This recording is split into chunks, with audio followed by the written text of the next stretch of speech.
My daughter smiled as she placed the eviction notice on my kitchen table. "Sorry, Mom," she said, her designer nails tapping the paper, "but this house is worth too much to waste on just one person." That's when I knew. The girl I raised had become a stranger wearing my own blood. But what she didn't know was that I had already started recording everything. Every lie, every forged signature, every stolen dollar. And in exactly 30 days, her perfect life would crumble in ways she never imagined. If you're still with me, drop a comment telling me where you're watching from. Your presence here matters more than you know. And if this story touches something in you, hit that like button. It helps more people find the truth they need to hear. My name is Eleanor Whitmore. I'm 71 years old, and I've lived in this modest two-story house in Portland, Oregon for the past 43 years. This is where I raised my daughter, Catherine, after my husband died in a construction accident when she was only 8. This is where I worked 3 jobs to put her through private school, where I baked birthday cakes at midnight because I couldn't afford the bakery, where I taught her that integrity matters more than money. Now, standing in my own kitchen, looking at the eviction papers she'd somehow filed against me, I wondered where that little girl had gone. Catherine is 42 now. She's a real estate developer, drives a white Range Rover, and lives in a penthouse overlooking the Willamette River. Her Instagram shows a life of yoga retreats, wine tastings, and motivational quotes about manifesting abundance. What it doesn't show is how she got there, by systematically stealing from the woman who gave her everything.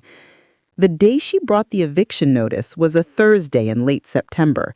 The morning fog still clung to the streets, and I just finished watering my tomato plants in the backyard. Catherine walked in without knocking. She had had a key since childhood, wearing a cream cashmere coat that probably cost more than my monthly pension. "Mom, we need to talk about this house," she said, not even bothering with the greeting. I wiped my hands on my gardening apron and smiled. "Would you like some tea, sweetheart?" She waved dismissively. "I don't have time. Look, I've been patient, but you're sitting on a $900,000 property and you can barely afford to maintain it. I found you a lovely assisted living facility." "I don't need assisted living, Catherine. I'm perfectly capable." "Mom," her voice turned sharp, "I'm trying to help you. This house is falling apart, and frankly, it's embarrassing. My clients drive by here sometimes." Something cold settled in my chest. "Embarrassing?" She softened her tone, touching my shoulder with those manicured fingers. "I just want what's best for you. Sign the power of attorney papers I emailed you, and I'll handle everything. You'll be comfortable, and I can finally renovate this place." I looked into her eyes, my daughter's eyes, and saw a stranger. "Let me think about it," I said quietly. She sighed, dropping the eviction notice on the table. "This is just a formality to start the legal process. But Mom, don't make this difficult. I'm your only family." After she left, I sat at that table for 3 hours. The notice claimed I was an incompetent senior unable to maintain property standards, and that Catherine, as my designated caregiver, had the right to pursue guardianship and property management. I had never signed any papers making me her caregiver.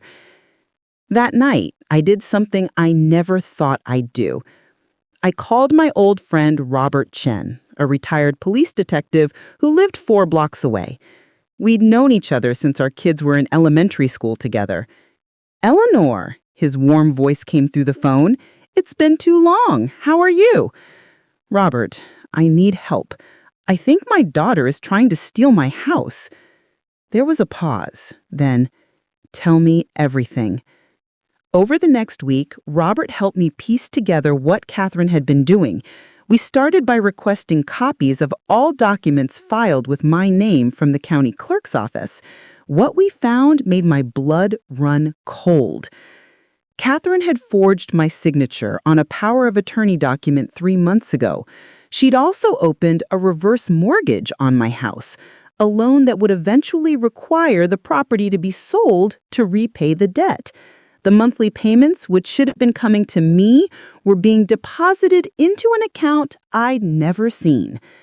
"Eleanor," Robert said, spreading the documents across my dining table, "she's been systematically positioning herself to take your house while making it look legal. The eviction notice is the final step. Once you're out, she'll claim you're incompetent, sell the property, and you'll have no recourse." My hands trembled as I picked up the forged power of attorney. My signature looked almost perfect, but I never forgot how I signed my name, with a distinct loop on the E that this forgery lacked. "How is this possible?" I whispered. Robert's jaw tightened. "It happens more than you'd think. Adult children exploiting elderly parents is one of the fastest-growing financial crimes in America. Most victims never report it because they can't believe their own kids would do this. What do I do?" He looked at me with kind but serious eyes. "You fight back and you document everything." That night, I started what I called my truth journal. I bought a composition notebook and began recording everything with dates and times.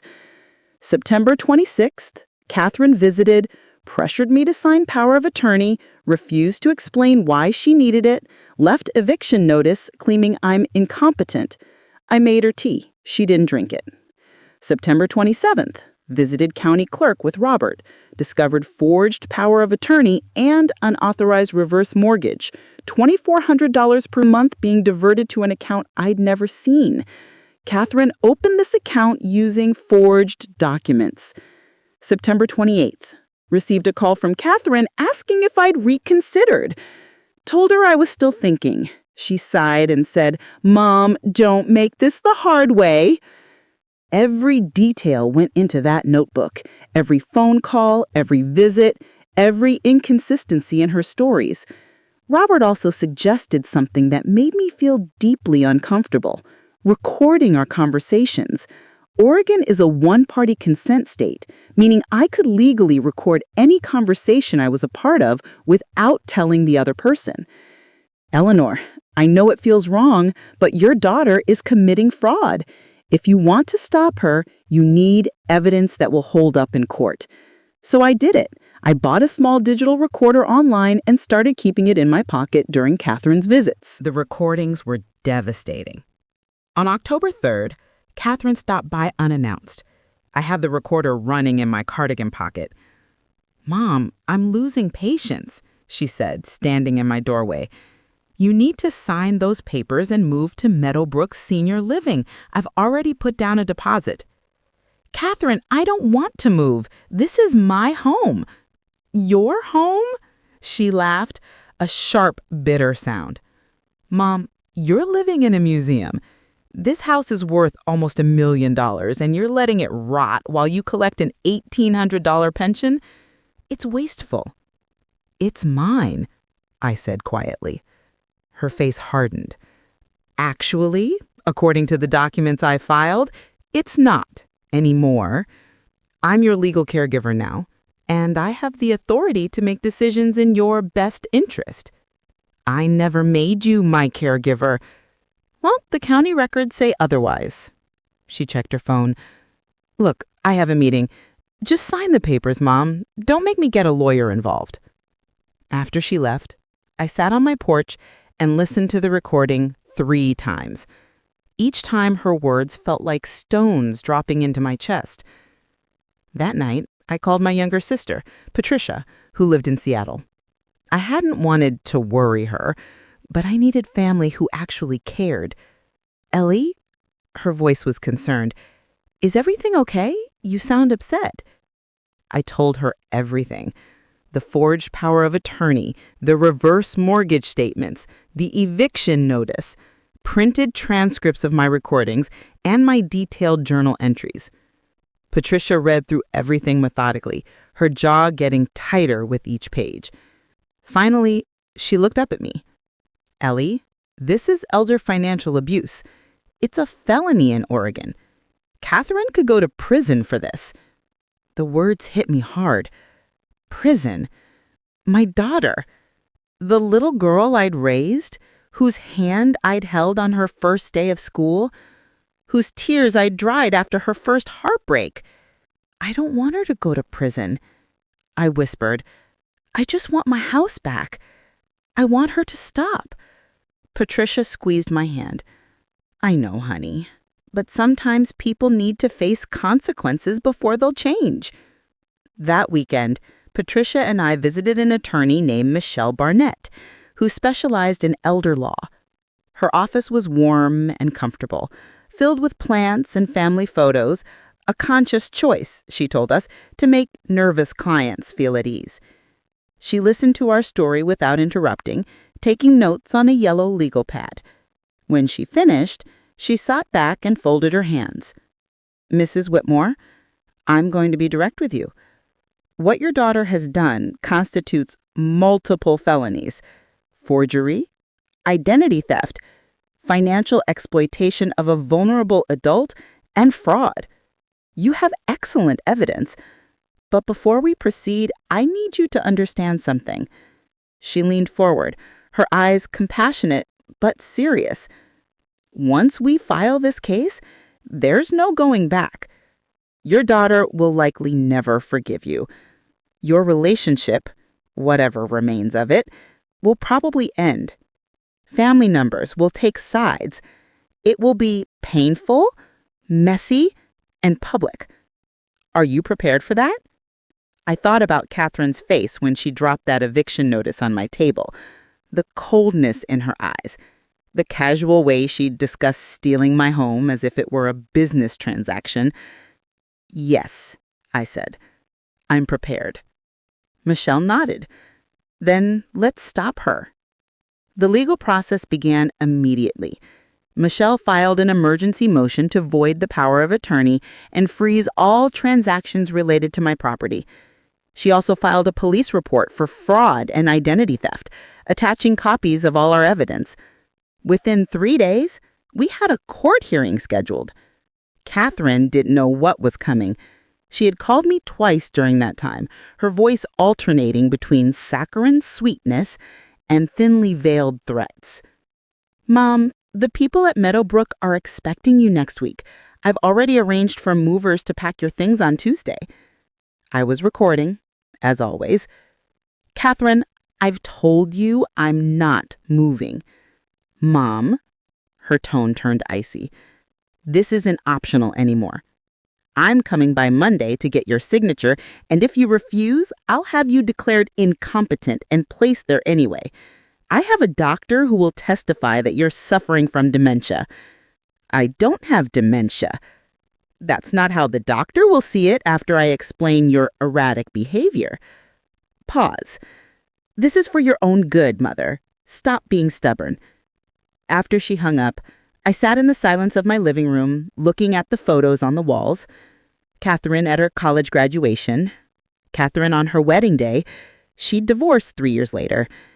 Catherine and I at the ocean, her arms around my shoulders, both of us laughing. When did that girl disappear? Or had I been blind to who she really was all along?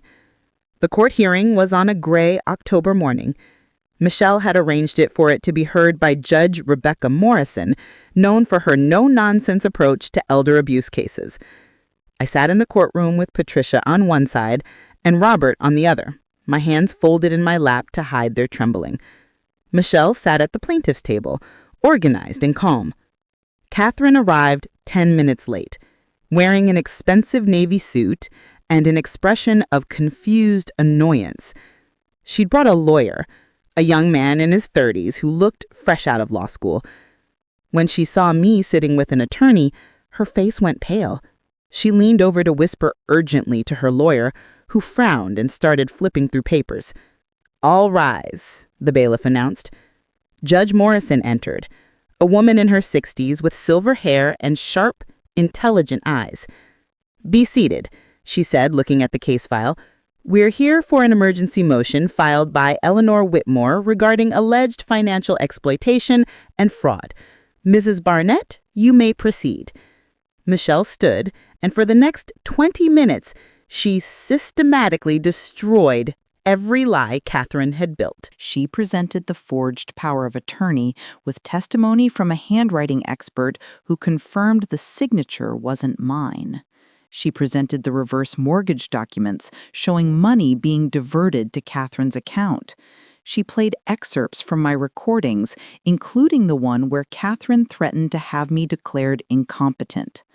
The courtroom was silent, except for Michelle's clear, firm voice and the occasional rustle of papers. When she finished, Judge Morrison looked at Catherine's attorney.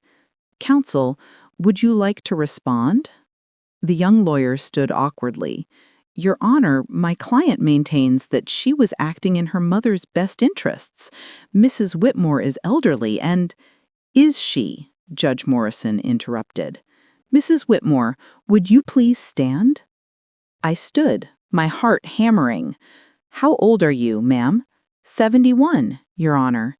"And how long have you lived in your current residence?" 43 years. "Are you capable of managing your own affairs?" "Yes, Your Honor. I balance my own checkbook, maintain my property, volunteer at my church, and garden.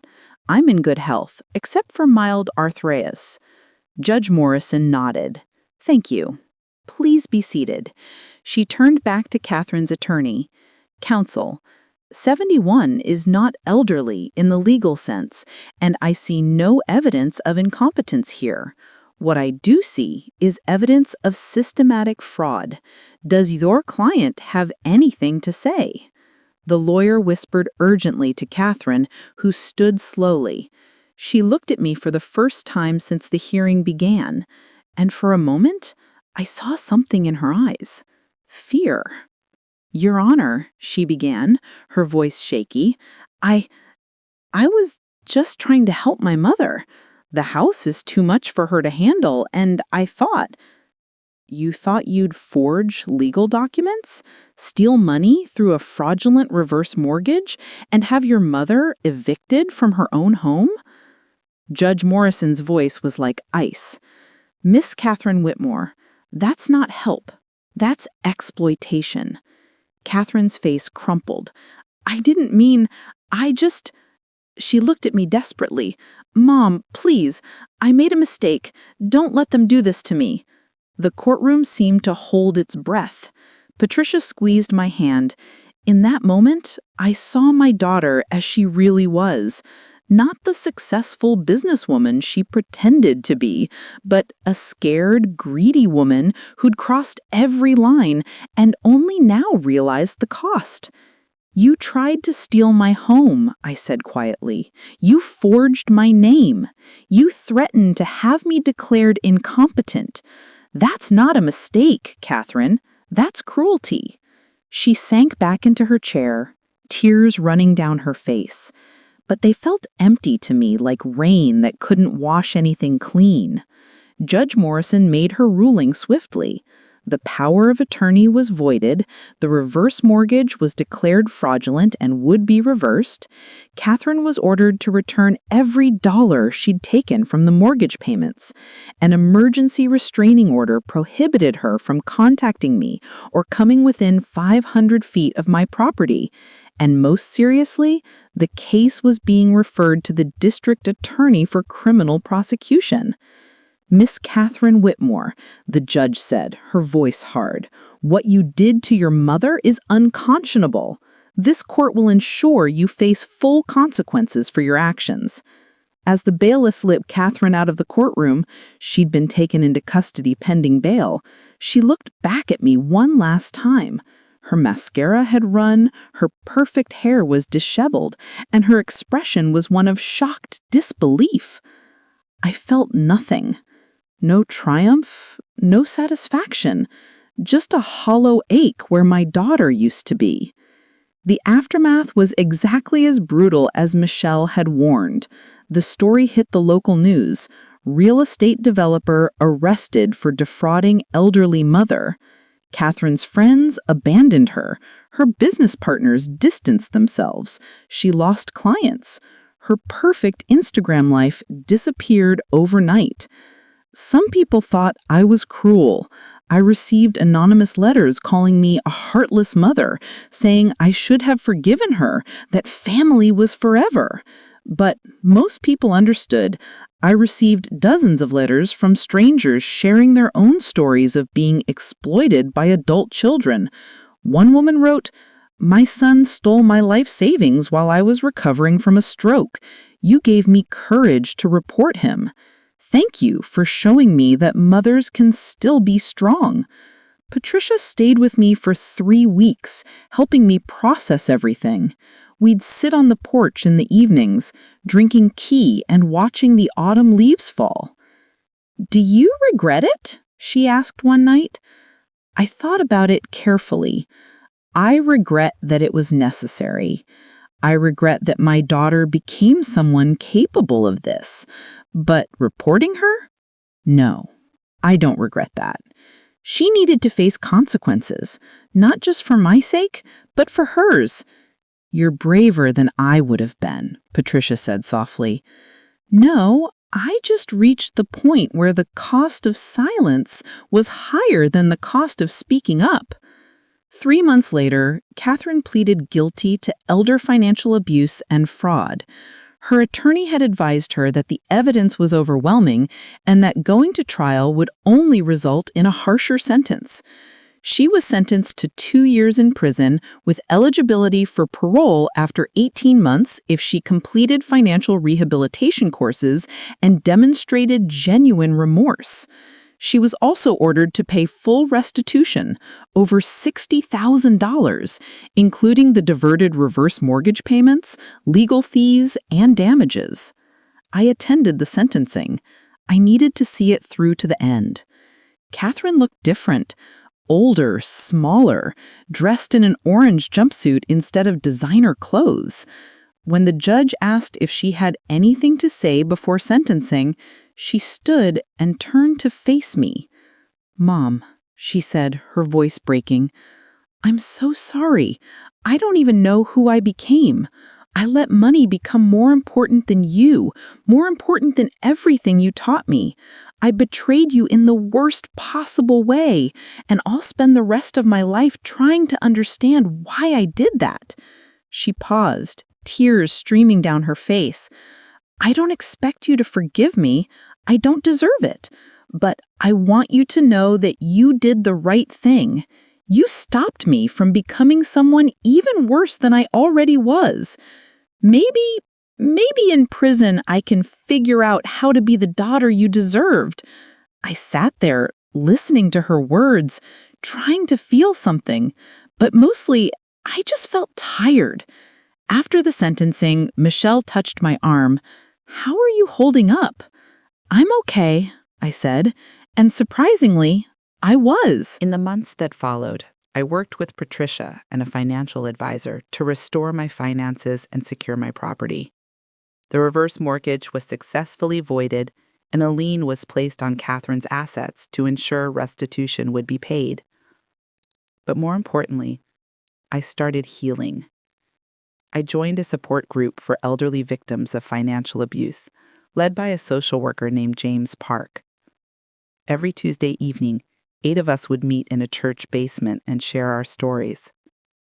There was Martha, whose son had stolen her late husband's veteran benefits; Carlos, whose daughter had forged his name on a home equity loan; Diana, whose grandson had drained her retirement account for gambling debts.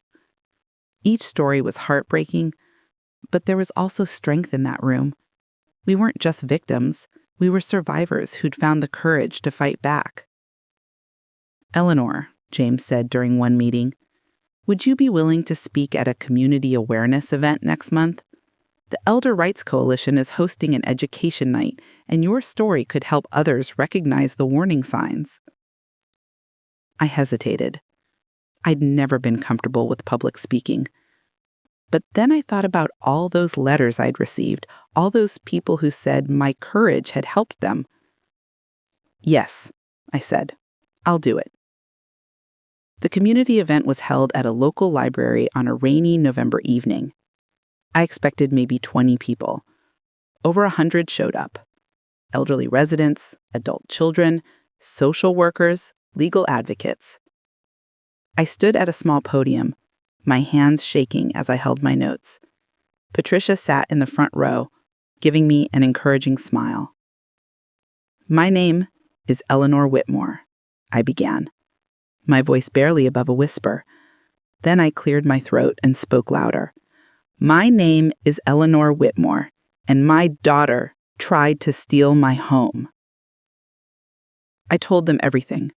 The forged documents, the reverse mortgage, the eviction notice, the recordings, the court case. I didn't spare any details, and I didn't sugarcoat the pain of prosecuting my own child. People ask me if I regret turning her in. The answer is no, because what I've learned is that real love sometimes means setting boundaries, even painful ones, especially painful ones. I looked around the room, seeing people nodding, some wiping tears. If you're being exploited by someone you love, I want you to know, it's not your fault. You're not weak for being betrayed. You're not cruel for seeking justice. You're strong for surviving, and you're brave for speaking up. The applause was warm and long. Afterward, dozens of people came up to thank me, to share their own stories, to ask for advice. One elderly man, probably in his 80s, gripped my hand tightly. My son has been pressuring me to sign over my house. I kept telling myself he'd never actually take it. But after hearing you, he took a deep breath. Tomorrow, I'm going to see a lawyer. Good, I said, squeezing his hand back. You deserve to be safe in your own home. Catherine wrote me letters from prison. The first few I threw away without opening. But eventually, curiosity won. The letters were different from anything she'd said before. No excuses, no justifications, just raw honesty about her descent into greed, her envy of her wealthy friends, her rationalization that she deserved more. Mom, one letter read, I've been attending counseling sessions here, and the therapist asked me when I stopped seeing you as my mother and started seeing you as an asset. I couldn't answer because I don't remember a specific moment. It just happened gradually, until one day, I was capable of forging your signature without even feeling guilty. That terrifies me now. How did I become capable of that? I didn't write back. I wasn't ready, and maybe I never would be. But I kept the letters in a drawer, proof that perhaps Catherine was finally, truly, faithing what she'd done. As winter settled over Portland, I found myself settling too, not into bitterness or isolation, but into a new kind of peace. My house was secure, my finances were being slowly restored, and I'd found purpose in helping others avoid what I'd been through. The support group became the highlight of my week. James Park asked if I'd consider co-facilitating, and I agreed. There was something powerful about sitting in a circle with people who understood, who didn't judge, who knew that family betrayal was a special kind of wound. Patricia visited every month, and Robert Chen became a regular fixture at my weekly tea time. We'd sit on my porch watching the seasons change, talking about everything and nothing. You know what I admire about you, Eleanor? He said one afternoon. You didn't let this destroy you. You could have become bitter, angry, isolated. Instead, you turned it into something that helps others. I spent too many years being silent about things that hurt me. My husband's death, the struggles of raising Catherine alone, the loneliness after she grew up and moved away. I wasn't going to be silent about this too. Well, he said, raising his cup in a toast, Here's to women who refuse to stay silent. 1 year after the court case, I received an unexpected call. It was from Meadowbrook Senior Living, the facility Catherine had tried to force me into. Mrs. Whitmore, this is Sandra Collins, the director at Meadowbrook. I heard about your case, and I wanted you to know that we had no idea your daughter was trying to place you here against your will. We have strict policies against that. I appreciate you telling me that, I said. Actually, I'm calling because I'd like to invite you to speak at our next family education session. We're trying to help families understand the difference between caring for aging parents and controlling them. Your perspective would be invaluable. I found myself saying yes. The speaking engagement led to another and another. Soon I was regularly invited to community centers, senior advocacy groups, and legal aid organizations.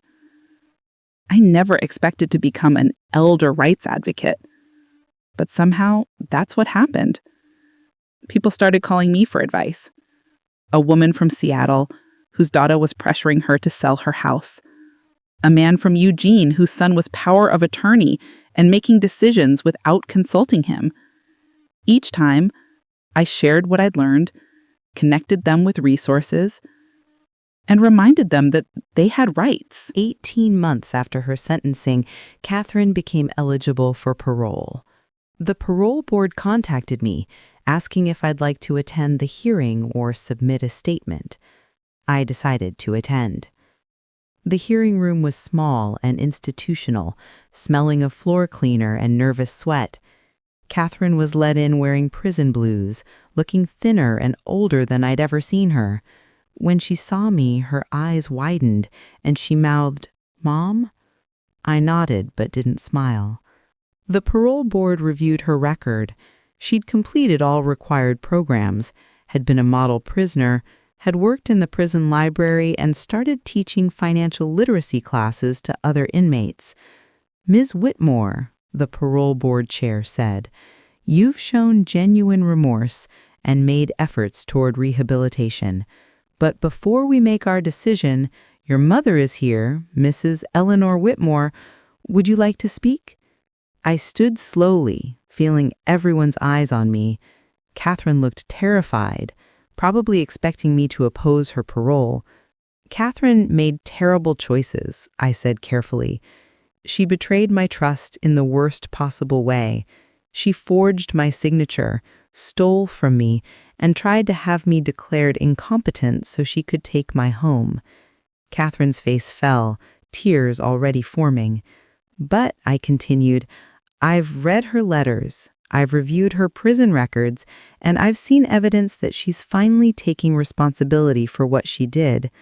I'm not ready to have a relationship with her yet. Maybe I never will be, but I believe in second chances, and I believe people can change." I looked at Catherine directly. "If you're released, I hope you'll use your freedom to become the person you should have been all along, not for me, but for yourself." Catherine was openly crying now. "Thank you," she whispered. "Thank you, Mom."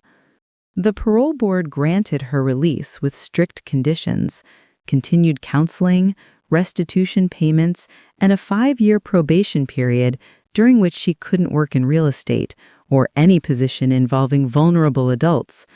As I left the hearing, Catherine called out, "Mom, can I write you?" I turned back. "You can write, but I may not respond. I need time, Catherine. A lot of time." She nodded, understanding. "Time, yes, whatever you need." 2 years after the court case, I decided to write a book, not about revenge or bitterness, but about survival and the complex reality of family betrayal. Patricia helped me organize my journals and recordings into a coherent narrative. The book, titled The Silent Theft: When Family Becomes the Enemy, was published by a small regional press. I didn't expect much, maybe a few hundred copies sold to support groups and legal advocates. Instead, It became a surprise bestseller in the elder advocacy community. NPR interviewed me, the AARP magazine ran a feature, libraries across Oregon invited me for speaking events. The messages I received were overwhelming. Hundreds of people shared their stories of being exploited by children, grandchildren, and other family members. One letter particularly moved me. Dear Eleanor, I'm a 68-year-old man whose daughter-in-law convinced my son to put me in a nursing home so they could sell my house and use the money for their business. I've been here for 6 months, miserable and believing I had no choice. After reading your book, I contacted a lawyer. Last week, the guardianship was overturned, and I'm moving back home next month. You saved my life. Thank you for being brave enough to tell your story. Walter G., Tennessee. These letters reminded me why speaking up had mattered. Every person who found courage through my story made the pain of losing my daughter a little more bearable. Patricia developed cancer in the 3rd year after the court case. She fought it with the same fierce determination she'd brought to helping me, but eventually the treatment stopped working. I spent her final weeks by her bedside, returning the care she'd shown me. Ellie, she said one afternoon, her voice weak but clear, I'm so proud of you. You took the worst thing that could happen and turned it into something meaningful. I couldn't have done it without you, Patty. She smiled. You could have, but I'm glad you didn't have to. After Patricia died, I felt her absence like a physical ache. She'd been my champion, my support, my reminder that I deserved better than what Catherine had given me. At her funeral, I spoke about courage, not the loud, dramatic kind, but the quiet courage of standing beside someone in their darkest moment. Patricia had given me that gift, and I'd carry it with me forever. Catherine was released from prison after serving 20 months. She moved to a small town in eastern Oregon, working as a bookkeeper for a nonprofit and living modestly. She continued writing me letters, now monthly instead of weekly, respecting my boundaries. Mom, one letter read, I'm not writing to ask for forgiveness anymore. I understand that might never come, and I've accepted that. I'm writing to tell you that I'm different now, not better, I don't get to decide that, but different. I see people differently. I see money differently. I see you differently.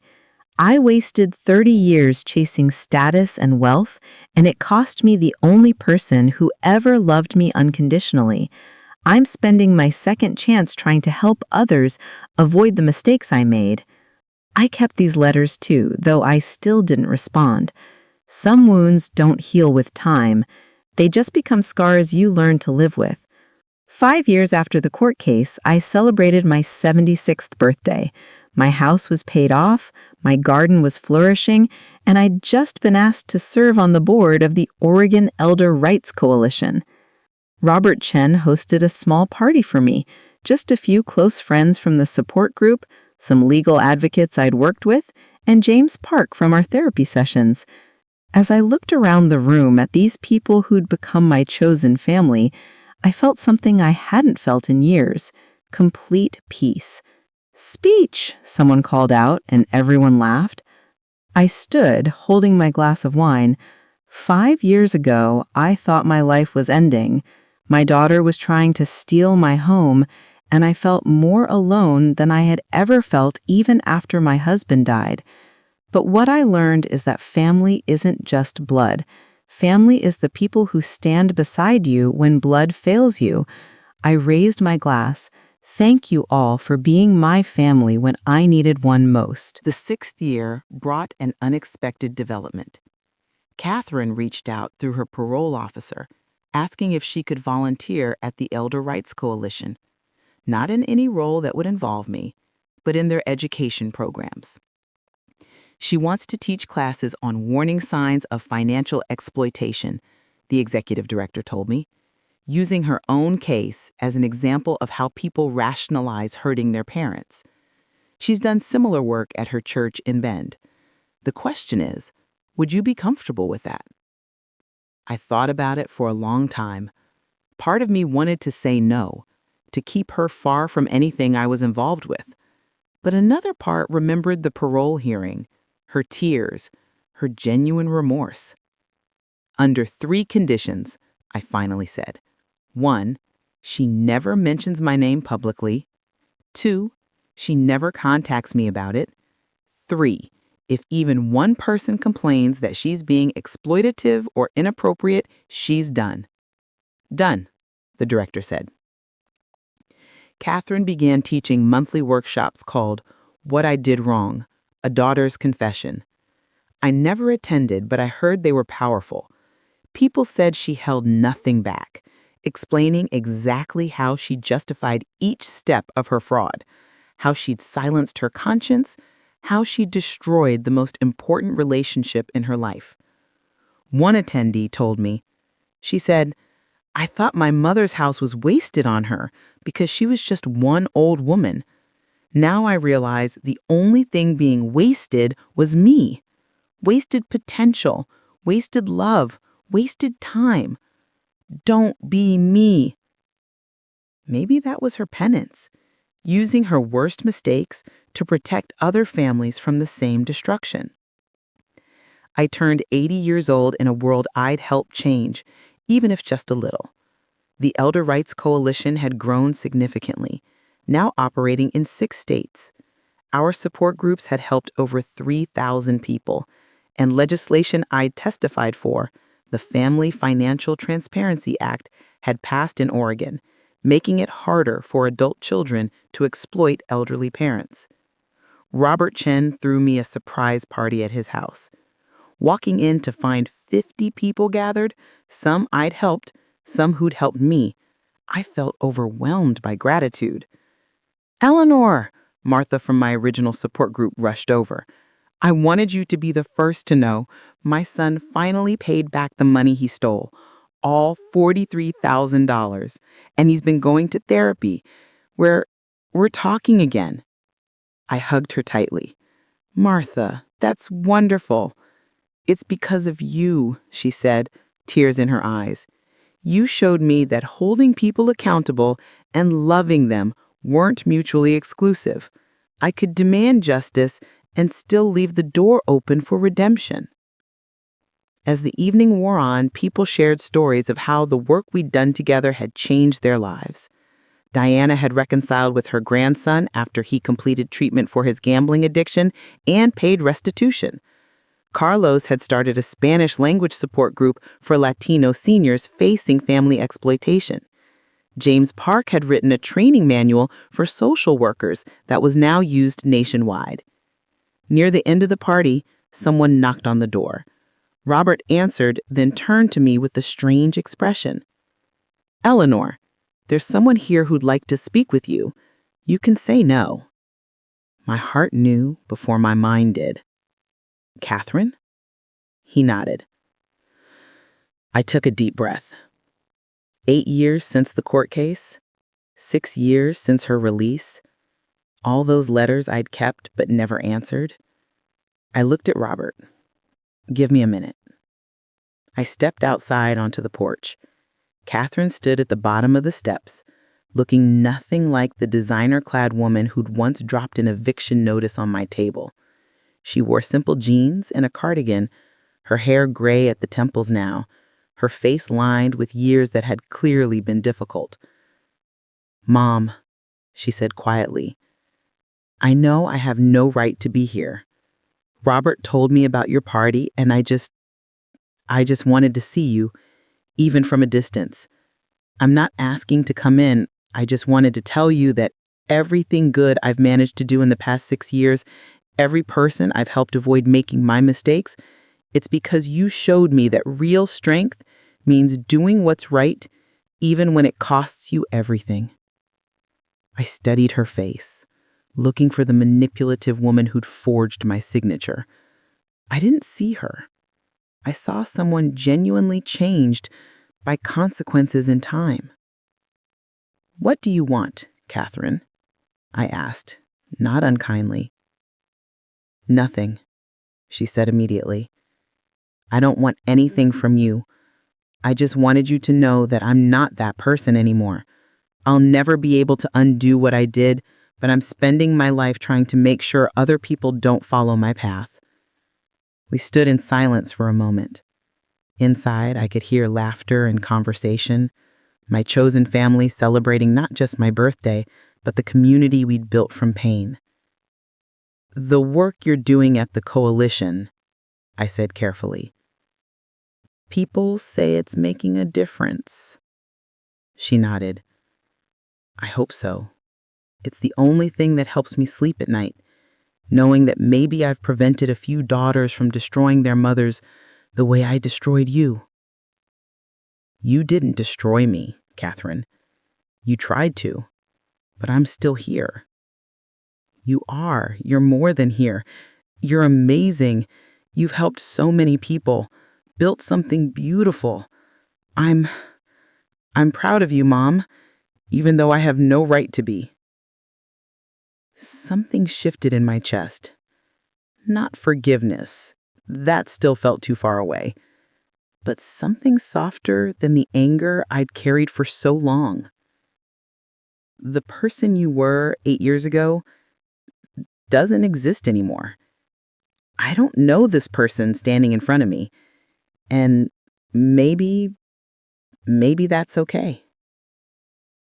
"Okay?" she whispered. "I'm not ready for a relationship. I may never be, but I can acknowledge that you've done the hard work of change. That matters." Catherine nodded, tears streaming down her face. "That's more than I deserve. Thank you." She turned to leave, then paused. "Mom, one more thing.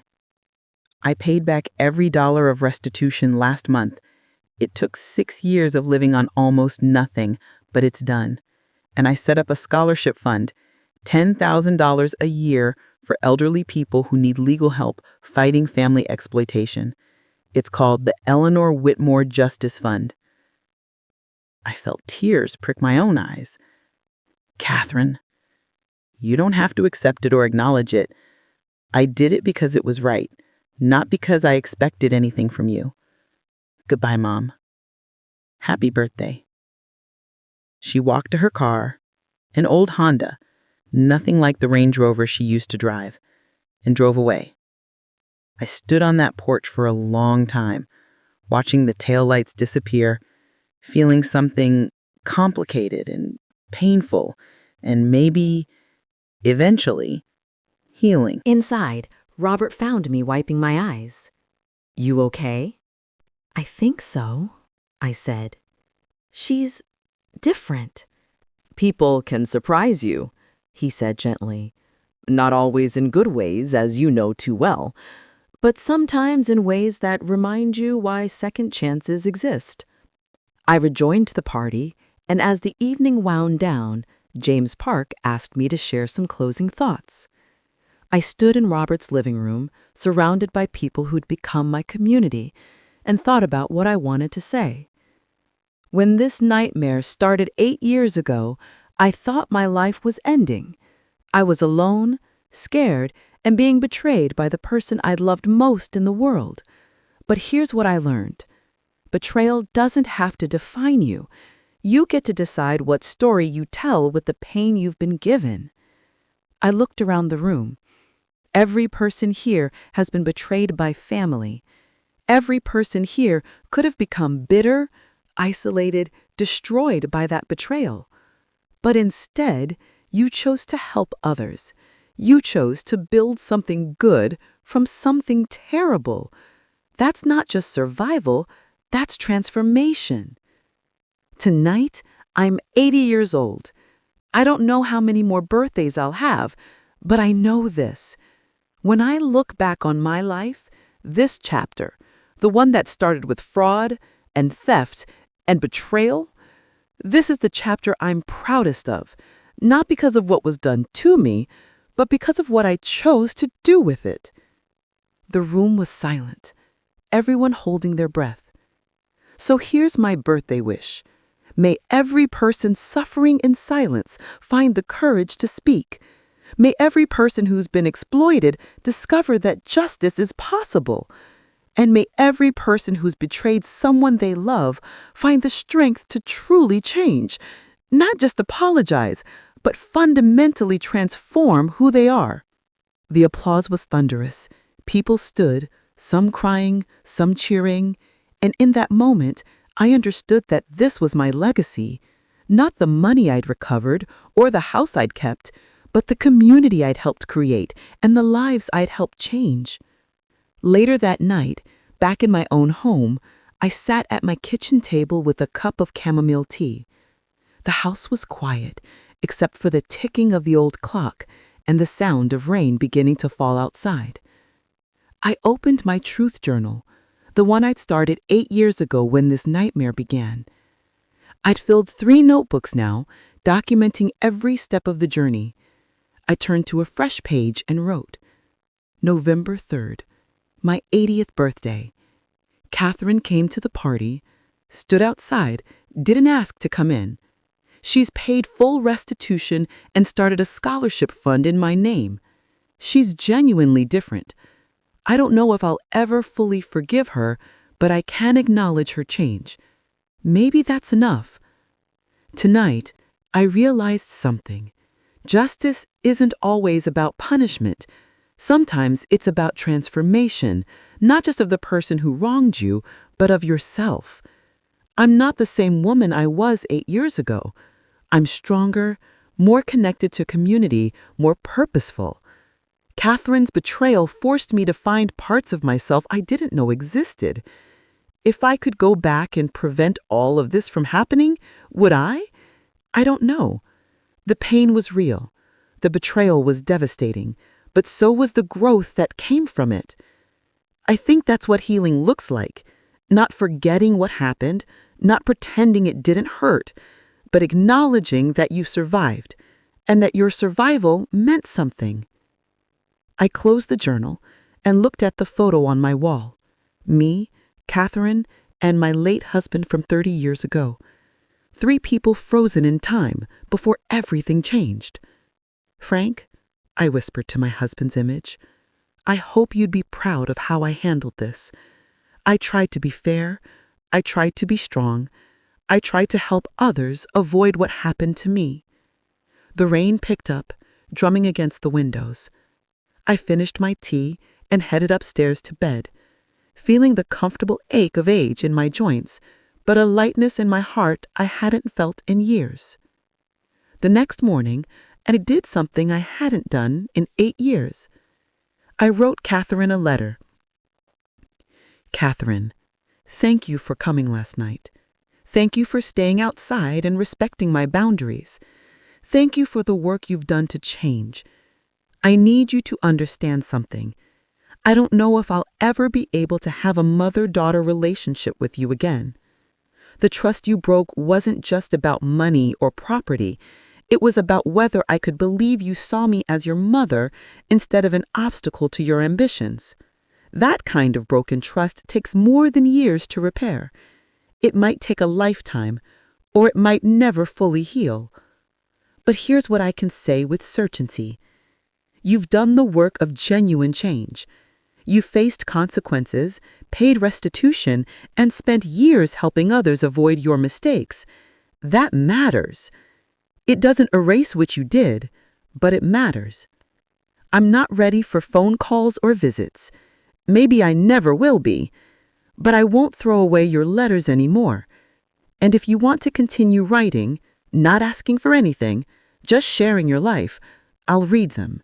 That's not forgiveness. That's acknowledgement.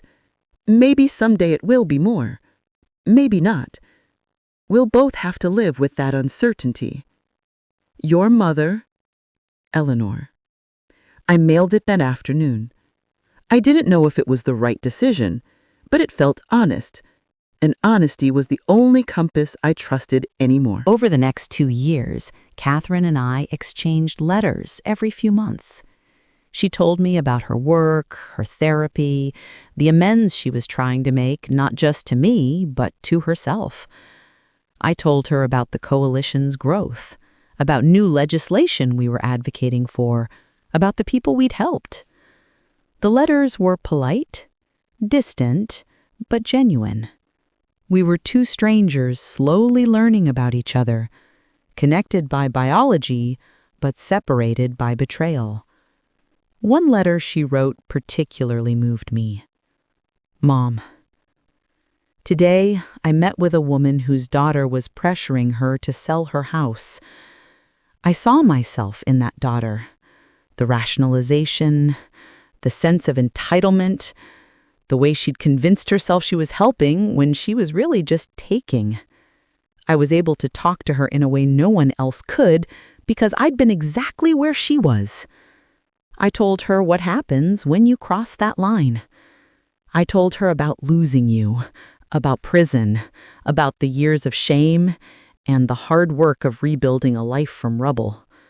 She cried. Then she called her mother right there and apologized. Mom, I can never undo what I did to you, but if I can prevent even one person from making my mistakes, maybe my life isn't completely wasted. Maybe some good can come from the worst thing I've ever done. I'm not asking you to be proud of me. I just wanted you to know that your courage to prosecute me, it didn't just save you, it saved me too, even though it took me years to understand that. Catherine, I read that letter 3 times, tears streaming down my face. Not tears of forgiveness exactly, but tears of recognition that sometimes the most loving thing you can do for someone is refuse to enable their destruction. On my 82nd birthday, I received an unexpected honor. The American Bar Association gave me their Elder Justice Advocate Award, recognizing my work over the past decade helping elderly people fight family exploitation. The ceremony was in Washington, D.C. Robert Chen accompanied me, insisting I shouldn't make the trip alone. As I stood at the podium accepting the award, looking out at hundreds of attorneys, advocates, and policymakers, I felt overwhelmed by how far I'd come from that scared 71-year-old woman holding an eviction notice. 10 years ago, I said into the microphone, my daughter tried to steal my home. It's strange to say that here, in a room full of distinguished people, while accepting an award. But the truth is, I'm here because I survived something that destroys many people. I paused, gathering my thoughts. Elder abuse is hidden in plain sight. It happens behind closed doors, justified as helping or managing. It's perpetrated by people we love and trust, which makes it almost impossible to report and even harder to prosecute. But here's what I learned. Justice isn't optional. When someone violates your rights, even someone you love, especially someone you love, speaking up isn't cruelty, it's self-preservation. And sometimes it's the only way to save both yourself and the person hurting you. The room was completely silent. I thank you. If you're working in this field, thank you for taking these cases seriously. Thank you for believing elderly victims when they report abuse. Thank you for understanding that family matters isn't an excuse for exploitation. And if you're someone suffering in silence right now, afraid to speak up because the person hurting you is your child or grandchild or someone you love, please know this. Your life, your home, your dignity matter. You're not being difficult by wanting to control your own life. You're being human.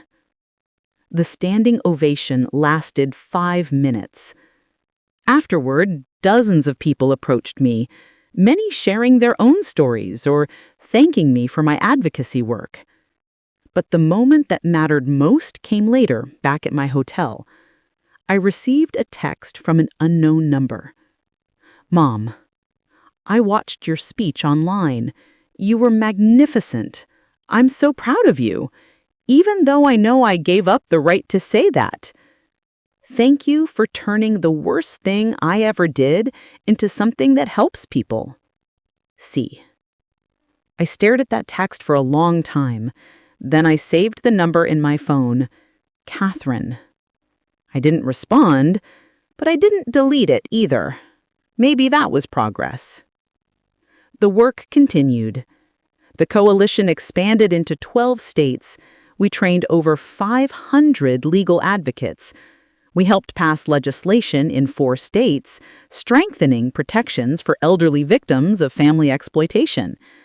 And every week I still attended our support group, now co-facilitating with James Park. Every week, new faces appeared, people whose children or grandchildren or other family members had betrayed them. Every week, I watched them move through the stages I'd experienced: shock, denial, grief, anger, and eventually, determination. One woman, Alice, stood out. She was 73 and her son had forged her name on a reverse mortgage, just like Catherine had tried to do to me. But Alice was terrified to report him. "He's my only child," she sobbed during her first meeting. "If I report him, I'll have no family left." I sat beside her, holding her hand. "Alice, I understand. I was terrified too. But here's what I learned. Someone who exploits you isn't family. They're just someone who shares your blood. Real family, the kind that matters, are the people who respect you." "But I love him," she whispered. "I know. And you can love someone and still hold them accountable. In fact, sometimes that's the most loving thing you can do for them." It took Alice 3 months, but she finally filed charges. Her son was convicted, and Alice got her house back. The last time I saw her, she was volunteering at a women's shelter, teaching financial literacy to domestic abuse survivors. "Eleanor, prosecuting my son was the hardest thing I've ever done, but it gave me my life back. Not just my house, my sense of self.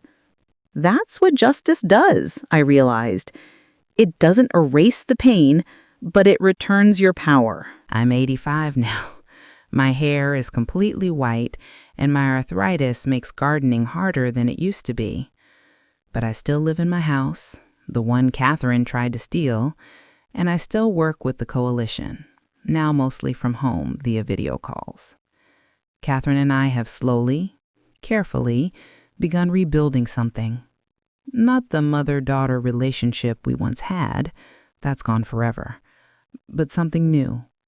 2 women connected by history, separated by betrayal, trying to find a way forward that honors both the harm and the healing.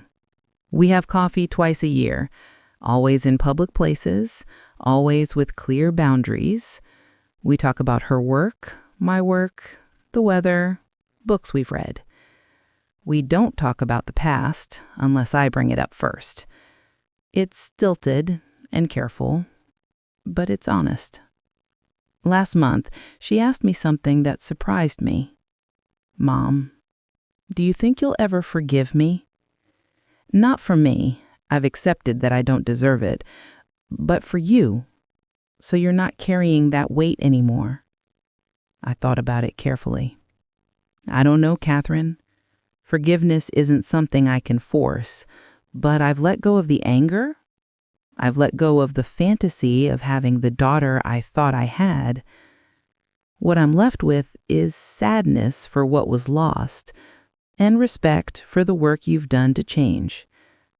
Maybe that's its own kind of forgiveness. She nodded, tears in her eyes. That's more than I could have hoped for. If you're still here with me, still listening to this story, I want to thank you. Thank you for caring about an old woman's journey from betrayal to justice. Thank you for taking the time to understand that elder abuse is real, devastating, and far too common. But more than that, I want to ask something of you. And here's where I'm going to be very direct, because at 85, I don't have time to be subtle. If this story moved you, if it made you think differently about family loyalty or justice or the courage it takes to speak up, I need you to do something right now. Hit that like button. I know, everyone asks for likes, but here's why yours matters. Every like pushes this story to someone who might need it, to an elderly person suffering in silence, to an adult child who doesn't realize they're crossing into exploitation, to a social worker or lawyer who needs to understand the emotional complexity of these cases. Your like isn't just engagement, it's potentially life-changing for someone scrolling right now trying to decide whether to report their own child for financial abuse. And subscribe, please, because this isn't the only story that needs to be told. There are thousands of elderly people fighting for dignity, respect, and justice. By subscribing, you're saying you care about their stories too. You're saying elder abuse won't stay hidden anymore. I'm 85 years old. I don't know how many more stories I'll get to tell, but I know that each person who hears them and shares them makes it a little bit easier for the next victim to speak up. You become part of a community that refuses to let age be an excuse for exploitation. So here's my final ask. Like this video, subscribe to this channel, and then, this is the most important part, share your own story in the comments. Have you experienced financial exploitation? Have you witnessed it? Have you been the adult child struggling with the line between helping and controlling? Your story matters. Your voice matters. And maybe, just maybe, it'll be the comment that saves someone else. I'm sitting on my porch now, the same porch where I stood with eviction papers in my hand 10 years ago. The lavender is blooming, filling the air with its gentle scent. Inside, dinner is cooking. Soup I'll share with Robert Chen, who's become the closest thing to family I have besides the community we've built. Tomorrow, I'll facilitate our support group meeting. Next week, I'll testify before the state legislature about a new bill protecting elderly people from predatory guardianship. Next month, I'll celebrate another birthday, grateful for every year I've had to make a difference. Catherine sent me a card yesterday. Inside, she wrote, "Thank you for teaching me that real love sometimes requires consequences. Happy birthday, Mom. I'm still working on becoming worthy of you." I don't know if she'll ever be worthy. That's not the right framework. But she's different. She's trying. And maybe that's what redemption looks like. Not a single moment of forgiveness, but years of consistent effort to be better. As the sun sets over Portland, painting the sky in shades of orange and purple, I think about the woman I was a decade ago, scared, alone, betrayed. I think about the woman I am now, strong, purposeful, surrounded by chosen family. The betrayal didn't destroy me. It transformed me. And if my transformation can help even one person find their voice, their courage, their justice, then every painful moment was worth it. Thank you for listening to my story. Thank you for being part of this community. And thank you for understanding that speaking truth to those we love isn't betrayal. It's the highest form of love. Now go, hit that like button, subscribe, share your story, and let's make sure that no elderly person ever has to face this nightmare alone. Because together, we're stronger than any betrayal. Together, we're proof that justice is possible. Together, we're the community that refuses to stay silent. Your click might save a life. Don't scroll past without taking action. I didn't stay silent about my daughter's theft. Don't stay silent now. Like, subscribe, comment. Be the person who helps the next victim find their courage. This is Eleanor Whittemore, signing off from my porch in Portland, still fighting, still here, still believing that truth always finds its way home.